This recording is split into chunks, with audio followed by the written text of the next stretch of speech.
بسم اللہ الرحمن الرحیم۔ حضرت سیدنا امام زین العابدین علی بن حسین رضی اللہ تعالی عنہ کی ولادت 38 میں مدینہ منورہ میں ہوئی۔ آپ کے والد بزرگوار حضرت سیدنا امام حسین رضی اللہ تعالی عنہ اپنے والد ماجد حضرت سیدنا علی رضی اللہ تعالی عنہ سے اظہار عقیدت کے لیے اپنے بچوں کے نام علی رکھتے تھے۔ اسی مناسبت سے امام زین العابدین رضی اللہ تعالی عنہ کا نام بھی علی ہے اور کنیت ابو محمد، ابو الحسن، ابو القاسم اور ابو بکر ہے، جبکہ کثرت عبادت کے سبب آپ کا لقب سجاد، زین العابدین، سید العابدین اور امین ہے۔ آپ کی والدہ ماجدہ حضرت سیدنا شہر بانو رضی اللہ تعالی عنہ فارس کے آخری بادشاہ یزدجردر کی بیٹی تھیں۔ آپ رضی اللہ تعالی عنہ نے 2 سال تک اپنے دادا حضور حضرت سیدنا علی مرتضیٰ رضی اللہ تعالی عنہ کی آغوش عاطفت میں پرورش پائی، پھر 10 سال اپنے تایا جان حضرت سیدنا امام حسن رضی اللہ تعالی عنہ کے زیر سایہ رہے اور تقریباً 11 سال اپنے والد ماجد حضرت سیدنا امام حسین رضی اللہ تعالی عنہ کی زیر نگرانی تربیت پا کر علوم معرفت کی منازل طے کی۔ ایک مرتبہ آپ رضی اللہ تعالی عنہ نے حج کا احرام باندھا تو تلبیہ یعنی لبیک نہیں پڑھی۔ لوگوں نے عرض کی، حضور آپ لبیک کیوں نہیں پڑھتے؟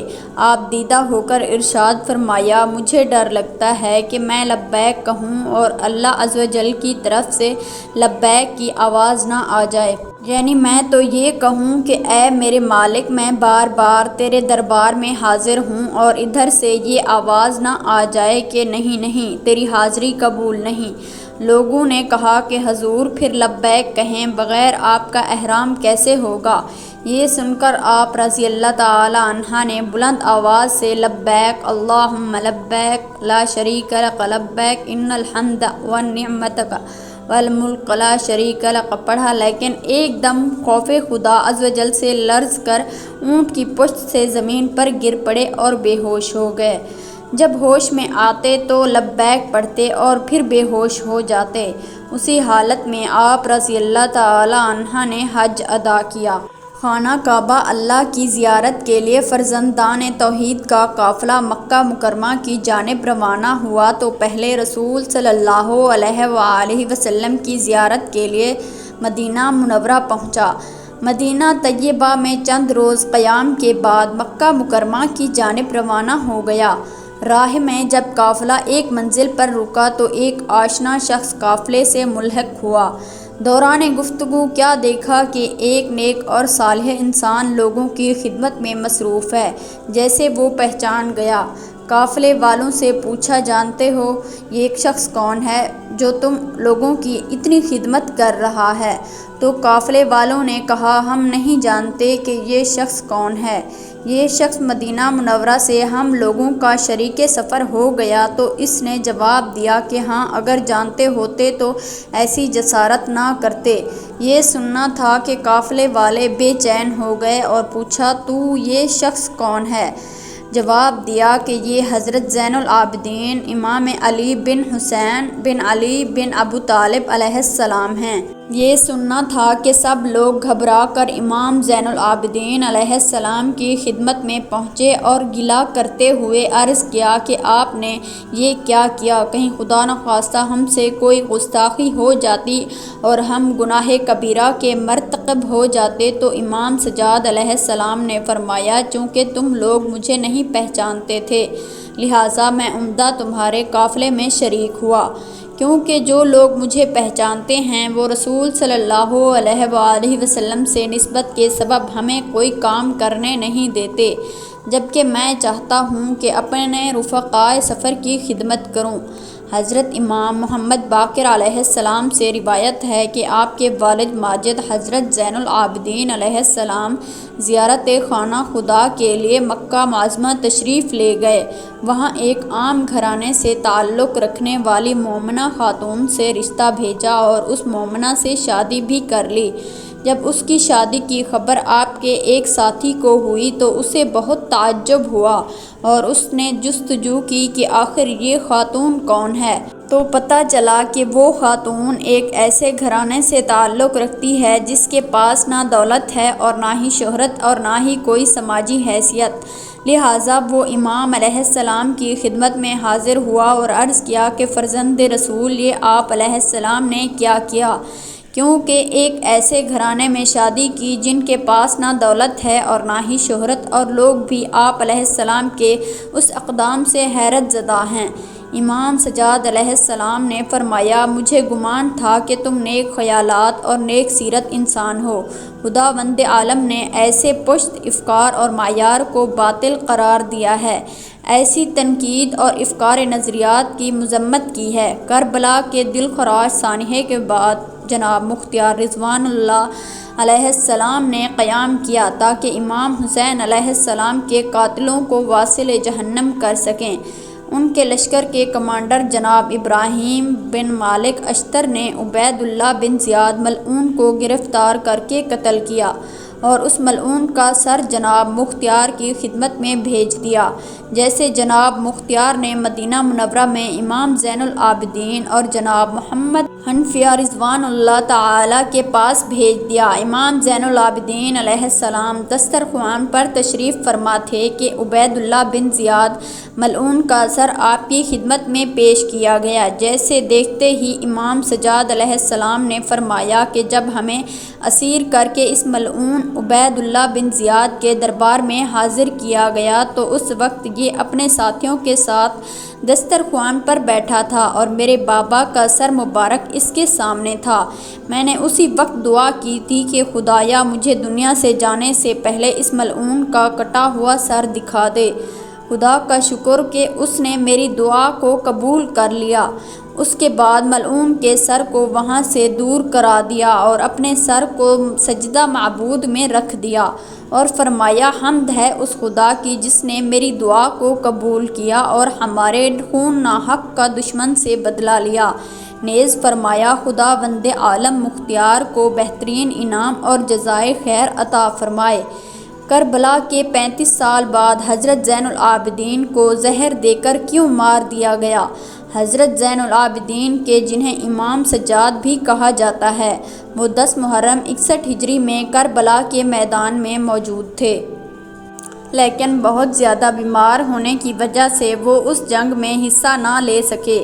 جب یزید کی فوج نے سبھی اہل بیت کو شہید کر دیا تو ابن زیاد کی نظر حضرت زین العابدین پر پڑی تو اس نے حکم دیا کہ اس لڑکے کی بھی گردن کاٹ کر اسے نیزے پر لٹکا دیا جائے۔ یہ سن کر شمر آگے بڑھا اور اس نے حضرت زین العابدین کو شہید کرنا چاہا، لیکن اسی وقت حضرت زینب آ کر اپنے اس بھتیجے پر لیٹ گئیں اور روتے ہوئے کہنے لگی کہ اے ظالمو، تم نبی کے گھر والوں کا کتنا خون بہاؤ گے؟ کیا ابھی تک تمہاری پیاس نہیں بجھی ہے؟ شمر نے بہت کوشش کی لیکن حضرت زینب نے اپنے اس بھتیجے کو شہید نہ ہونے دیا۔ آخر مجبور ہو کر ابن زیاد نے شمر کو روک لیا اور پھر سبھی کو لے کر پیدل ہی کوفہ شہر گئے۔ یہ بھی شاید اللہ ہی کا فیصلہ تھا کہ حضرت زین العابدین کربلا کے میدان میں شہید نہ ہوئے، کیونکہ اس دن مردوں میں صرف حضرت زین العابدین ہی بچے تھے کہ جنہیں یزید کی فوج شہید نہ کر پائی تھی، اور پھر انہی سے حضرت زین العابدین کی ایک اولاد چلی کہ جنہیں آج سید حسینی نے کہا جاتا ہے، لیکن آگے چل کر 35 سال بعد انہیں بنو امیہ والوں نے حضرت زین العابدین کو بھی زہر دے کر بے دردی کے ساتھ شہید کر دیا۔ تو ناظرین، وہ واقعہ کیا ہے، آئیے جانتے ہیں۔ حضرت حسین رضی اللہ تعالیٰ عنہ کے لڑکے امام زین العابدین کی پیدائش سن 38 ہجری میں ہوئی۔ آپ بچپن ہی سے بہت نیک مزاج اور اللہ کی عبادت کرنے والے انسان تھے، ہر ایک سے ہنسی خوشی ملتے اور کبھی کسی سے جھگڑا نہ کرتے۔ حضرت زین العابدین کی پیدائش کے وقت ان کے دادا حضرت علی رضی اللہ تعالیٰ عنہ موجود تھے اور اس وقت مسلمانوں کے خلیفہ بادشاہ تھے۔ حضرت زین العابدین کی پیدائش کو ابھی کچھ ہی دن گزرے تھے کہ اچانک ان کی امی بہت زیادہ بیمار پڑ گئی۔ والد حضرت حسین رضی اللہ تعالی عنہ نے ہر طرح سے دوا علاج کیا لیکن وہ ٹھیک نہ ہو سکی اور کچھ ہی دنوں بعد ان کی وفات ہو گئی۔ امی کی وفات کے بعد حضرت زین العابدین کو ان کی خالہ نے پالا پوسا۔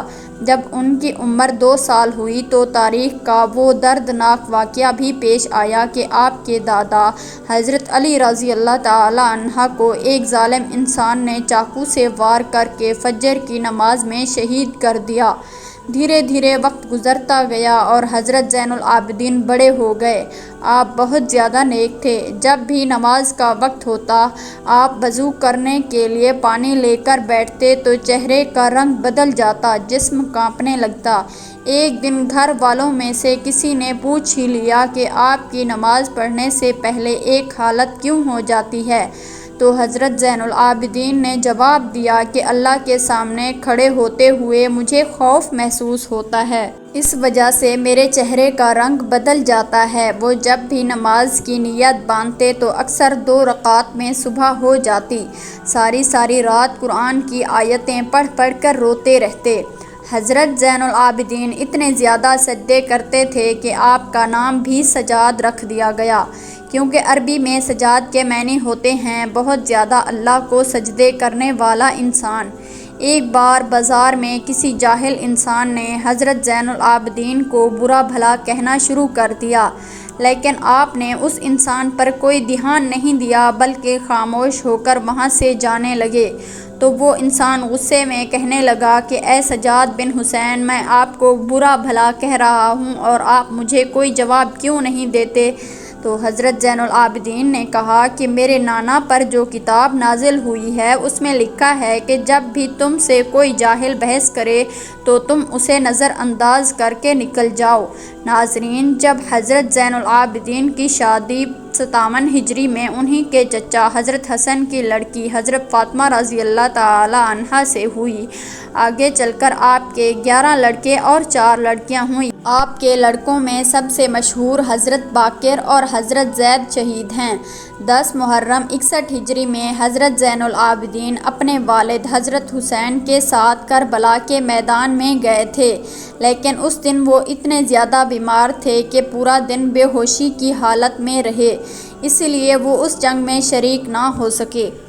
لیکن ابن زیاد نے حضرت زین العابدین کو قیدی بنا کر انہیں یزید کے سامنے دمشق میں پیش کیا۔ کچھ روایتوں کے مطابق یزید نے کربلا کے واقعے کے بعد اہل بیت کی سبھی عورتوں کو مدینہ واپس بھیج دیا، لیکن حضرت زین العابدین کو 1 سال کے لیے جیل میں قید کر لیا۔ 1 سال بعد جب حضرت زین العابدین ظالم یزید کی جیل سے چھوٹ کر اپنے شہر مدینہ آئے تو وہ اکثر رویا کرتے تھے۔ کسی نے آپ سے پوچھا کہ آپ اتنا کیوں روتے ہیں؟ تو حضرت زین العابدین نے جواب دیا کہ اے انسان، حضرت یعقوب علیہ السلام کا بیٹا یوسف ان سے جدا ہو گیا تھا، بعد میں مل بھی گیا تھا، لیکن پھر بھی حضرت یعقوب علیہ السلام اتنا زیادہ روئے کہ ان کی آنکھوں کی روشنی چلی گئی، اور میں نے تو اپنی آنکھوں کے سامنے کربلا کے میدان میں اپنے والد اور بھائیوں کو قتل ہوتے ہوئے دیکھا ہے، تو مجھے رونا کیوں نہ آئے؟ جب بھی حضرت زین العابدین سے پوچھا جاتا کہ آپ کو ساری زندگی میں سب سے زیادہ تکلیف کس دن ہوئی تو آپ جواب دیتے کہ یزید کے محل دمشق میں۔ حضرت زین العابدین کے دل پر بہت بڑا صدمہ یہ لگا تھا کہ یزید نے نبی کے گھر کی بیٹیوں کو دوپٹہ ہٹا کر انہیں بے پردہ بازاروں میں لا کھڑا کیا تھا۔ حضرت زین العابدین جب بھی اس منظر کو بیان کرتے اور اپنی پھوپھی حضرت زینب کا ذکر کرتے تو سارا جسم کانپنے لگتا اور آنکھوں سے آنسو بہنے لگتے۔ حضرت زین العابدین جب یزید کی جیل سے چھوٹ کر مدینہ پہنچے تو نانا حضور صلی اللہ علیہ وآلہ وسلم کی قبر پر کھڑے ہو کر روتے ہوئے کہا کہ اے میرے نانا جان، مجھے یزید نے جیل میں ایسی تکلیفیں دی کہ شاید وہ کسی غلام کو بھی نہ دی جاتی۔ اے میرے نانا جان، ہمارے گھروں کی عورتوں کا دوپٹہ ہٹا کر انہیں بے پردہ کر کے بازاروں میں پھرایا گیا، لوگوں کے سامنے انہیں رسوا کیا گیا، اور ہم اہل بیت کو بہت ستایا گیا۔ یزید کی حکومت ختم ہو گئی، اور جب کئی سالوں کے بعد عبد الملک بن مروان بادشاہ بنا تو اسے ہر وقت یہ ڈر ستاتا رہتا کہ کہیں حضرت زین العابدین کھڑے ہو کر اپنی حکومت کا اعلان نہ کر دیں، کیونکہ ان کی حکومت کے اعلان کرنے پر سبھی لوگ انہیں اپنا بادشاہ تسلیم کر لیتے اور عبد المالک کے ہاتھ سے حکومت چلی جاتی، اس لیے اس نے اپنے سب سے ظالم گورنر حجاج بن یوسف کو حکم دیا کہ حضرت زین العابدین کو قید کر کے بیڑیاں پہنا کر میرے محل شام میں پیش کیا جائے۔ بادشاہ کے حکم پر حجاج نے رات کے وقت ایک بڑی فوج بھیج کر حضرت زین العابدین کو ان کے گھر سے اٹھوا لیا اور پھر انہیں بیڑیاں پہنا کر جیل میں قید کر دیا۔ لیکن انہی دنوں کسی نے بادشاہ عبد المالک کو سمجھایا کہ آپ یہ گناہ نہ کریں، کیونکہ آج تک بنو امیہ کے جن جن بادشاہوں نے اہل بیت کے لوگوں کو ستایا ہے تو ان کی حکومت کا خاتمہ بہت جلد ہو گیا، اور حضرت زین العابدین کو حکومت سے کوئی تعلق نہیں، وہ تو بس ہر وقت نماز اور روزے میں لگے رہتے ہیں، انہیں عبادت کے علاوہ کسی سے سروکار نہیں، اس لیے انہیں ان کی حالت پر چھوڑ دو۔ کچھ بڑے لوگوں کے سمجھانے پر عبد المالک کو بھی یہ بات سمجھ میں آئی، اور اس نے فوراً حجاج بن یوسف کے پاس ایک خط لکھ کر بھیجا کہ حضرت زین العابدین کو رہا کر دو اور انہیں عزت کے ساتھ ان کے گھر پہنچا دو، کیونکہ ہمیں ان سے کوئی خطرہ نہیں۔ اس کے بعد عبد المالک کے زمانے میں حضرت زین العابدین کو کسی طرح کی بھی تکلیف نہ دی گئی، لیکن جب عبد المالک کی موت ہوئی اور پھر ان کا لڑکا ولید حکومت کا بادشاہ بنا تو اس نے سب سے پہلے یہ قیام کیا کہ حضرت زین العابدین کو زہر دے کر شہید کروا دیا، کیونکہ اسے ڈر تھا کہ کہیں حضرت زین العابدین اٹھ کر اپنی حکومت کا اعلان نہ کر دیں۔ کربلا کے واقعے کے پورے 35 سالوں بعد 25 محرم سن 95 ہجری میں حضرت حسین کے اس لڑکے حضرت زین العابدین کو بھی زہر دے کر شہید کر دیا گیا، اور ان کی تجہیز و تکفین انہی کے لڑکے حضرت باقر نے فرمائی۔ حضرت زین العابدین کی قبر جنت البقیع میں حضرت فاطمہ رضی اللہ تعالی عنہا کی قبر کے پاس ہی بنائی گئی۔ آپ کی وفات کے بعد آپ کا ایک خاص اونٹ آپ کے قبر کے پاس آ کر بیٹھ گیا اور برابر روتا رہا، یہاں تک کہ 3 دنوں بعد اس اونٹ کی بھی وفات ہو گئی۔ اللہ تعالی ہمیں بھی ان نیک لوگوں کے نقش قدم پر چلنے کی توفیق عطا فرمائے اور ہمارا خاتمہ ایمان پر فرمائے، آمین۔